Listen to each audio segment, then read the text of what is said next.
visuals, welcome to the channel, welcome back to Superhero Wednesday, the day of the week where some extremely out of shape, weird little cunt says, hey, let's take a look at a comic book whilst wearing a Charizard hat because fuck it, why not? Oh, it's cold, keep my head warm. I forgot I had this hat and it's nice and snug when I'm just chilling.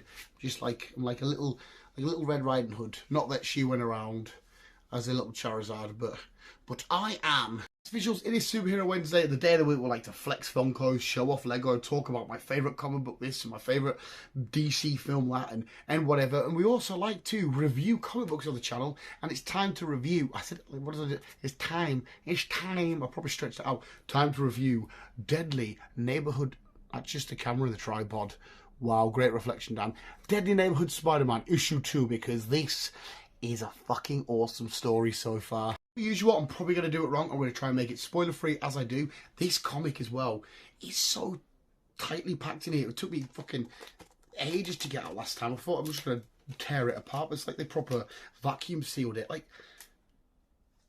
let's be fucking trying to pull carefully. Where we have another installment of this. I'm going to try my hardest to make it spoiler free. Please forgive me if I do give away some spoilers, which I usually do. And as well, please, someone critique me in the comments, because I feel like I review comics so bad, and I don't know why, considering I read them all the time, and I talk about them all the time. But yet it comes to review, I'm like, does Spider-Man look good? And a cool story and cover great, go buy. I wouldn't do well at selling comics, would I? Visuals, if you remember what happened in Deadly Neighborhood Spider-Man issue 1, we know Peter Parker, has gone over to LA to do some scientific experiments. He interacts and fiddles around with this mysterious magic rock, which then starts to blend like this dream realm into normal reality and whatnot. And there's this big demon bear that's out to get him. Well, this issue 2 is more about diving into that story and exploring it, and what's the demon bear crack, what do the nightmares mean, what's the rock, what's going on in between, how do I stop this from happening? And we have a nice whirlwind of a ride, but I'll get the housekeeping out the way first. Just like I said from last week, well, not last week, but last time, it's a very, very, very, very fun, intriguing, interesting, sort of kind of eerie, not necessarily scary, but a little bit creepy story that we have unraveling here. A bit like, okay, what's going on? This looks very demonic, Freddy Krueger-esque, that kind of shenanigans where all the dream stuff's like happening. Peter's sort of questioning his reality and his own psyche in some way, shape, or form. The whole sleep deprived, I've got to stay up. What's going on? But the biggest takeaway that we said from last time is, if I can give you a good shot of it somewhere, tell you what, we'll give you this shot. It's a bit of a spoiler. It's the demon bear fighting this Deadly Neighborhood Spider-Man form, where he's got all the weird talony stuff and the yellow eyes and looking very sinister and nasty himself, which he isn't really. It's just how he looks when he's sort of doing this fight sort of shit with the dream shit. How many times I say shit? That's probably why these reviews aren't good. But the plot does thicken because as Peter is trying to unravel what's going on with these scientific experiments and whatnot, I can't remember the girl's name. Crystal, sorry, that's it. Yeah, Crystal. Who gets a little bit more of a backstory inside of this one, because we actually open up with this sequence of Crystal's granddad telling her bedtime stories, which may have some play in it further down the line. How are the two connected? Why are these stories that were getting told to her before her bed, which are a little bit, the stories that she gets told are a little bit fucked. I'll let you guys find that for yourself. How are they entwined with this mysterious magical rock? Why is it Peter that's affected by it? But Peter has a fun little conversation with the demon bear, and he's still being funny and whatnot. And he's like, I was like, okay, so how do I do this? How do I beat it? This bear's like, shows him all these symbols, and Peter describes it as like being emojis, and he has to read them, but he can read them in his mind. He has to go and find this labyrinth, get to the middle of the labyrinth, and beat the demon beast.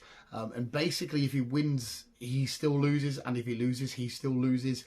It's just to what effect? Because it's all about the nightmare realm, weird world spilling into our normal reality and stuff, and Peter kind of has to try and stop it. But then we get this fun little sort of talk about, we get this weird thing where this creepy bastard just gives Peter a note. He's like, hi, some guy gave me this and vanished, and then here you go. And then this guy vanishes. Like, all right, no worries. But it's quite cool because this is where Crystal realizes, oh, hang on a sec, all this stuff I've heard it all before in a dream sequence. And then we go back to Crystal's house or apartment or whatever it is. Well, there's a cool little shot there where they fall asleep. Peter wakes up, and it's a wake up, but he's in a dream and wakes up again. But whatever happened in the dream actually happened, where the rock's infused to him. These are heavy spoilers, aren't they?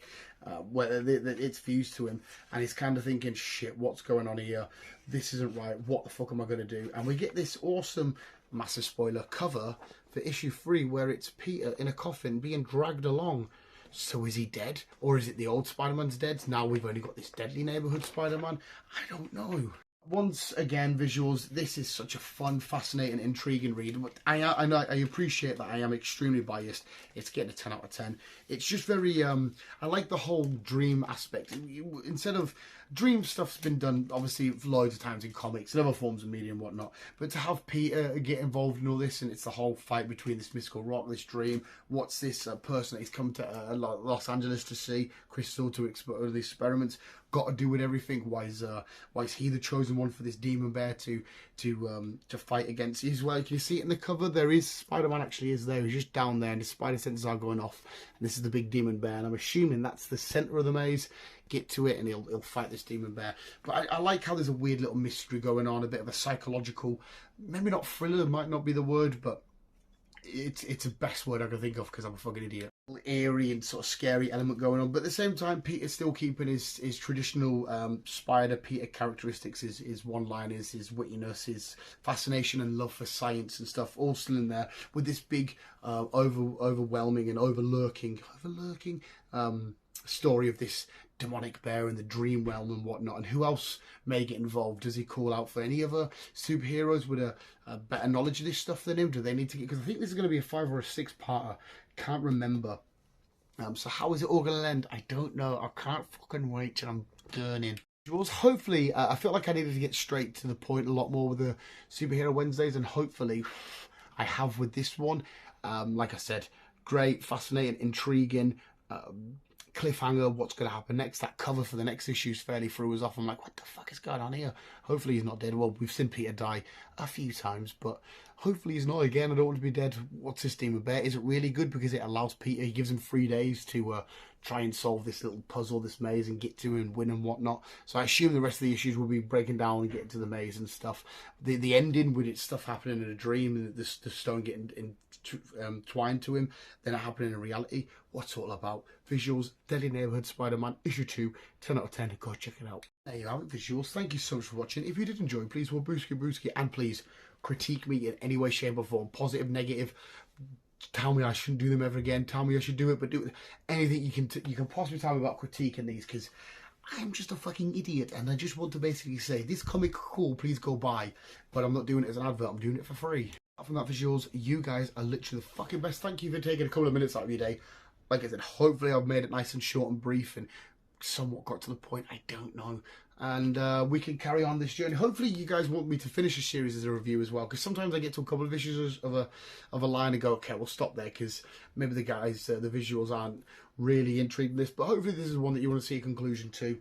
I hope to God. And wait, I haven't got my hands on the final part of the new Fantastic Four, and I'm waiting for that to, because where I usually get my comics, their websites like down or whatever, the comic shop in Crawford, I can't seem to get them, so I'm having to sort of go other places, and I don't know if I've overlooked it, I don't know if it's been missed.